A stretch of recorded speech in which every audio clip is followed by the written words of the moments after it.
Hi mga friend, ikong chismosa. May video na naman ako ipapakita sa inyo. Buhay tindera.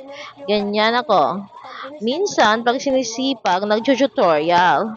Minsan naman, mataray. Minsan naman, nonchalant. Depende sa mood. Lalo na pag puyat, ay nako, nakasimangot ang inday nyo. Pag okay naman ang mood, ayan, si tutorial siya dyan. Tinuturuan ng isang tumer. Pero minsan naman, napaka-nonchalant. Ang sagot, oo, hindi lang.